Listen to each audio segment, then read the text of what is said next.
Hello बच्चों, चलिए प्रश्न पढ़ते हैं। प्रश्न दिया है हीमेटोलॉजी अध्ययन होता है, तो हमें बताना है कि जो हीमेटोलॉजी होता है वह किसका अध्ययन है। विकल्प ए है अस्थि का, विकल्प बी है कार्टिलेज का, विकल्प सी है रुधिर का तथा विकल्प डी है नर्वस का।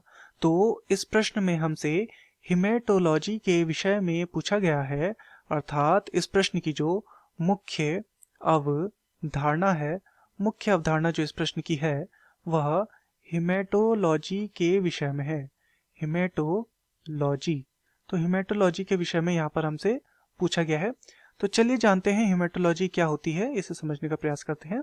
तो जो हिमेटोलॉजी होती है यह दो शब्दों से मिलकर बना है। पहला है हिम, तो हिम का जो अर्थ होता है, हिम का अर्थ होता है रक्त संबंधी, रक्त संबंधी, तथा लॉजी का अर्थ होता है अध्ययन।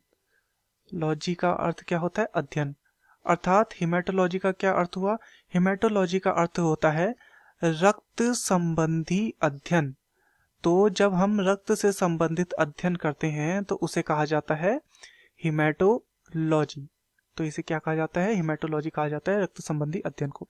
इसके अंतर्गत क्या क्या अध्ययन किया जाता है? इसके अंतर्गत अध्ययन किया जाता है रक्त संबंधी जो रोग होते हैं, जैसे कि क्या क्या रोग हो सकते हैं, जैसे कि हीमोफीलिया। हीमोफीलिया हीमोफीलिया एक रोग है जो कि रक्त संबंधी है, इसका इसमें अध्ययन किया जाता है। इसके अतिरिक्त ल्यूकेमिया, ल्यूकेमिया ये क्या है? ये भी एक रक्त संबंधी रोग है, इसका भी अध्ययन इसके अंतर्गत किया जाएगा।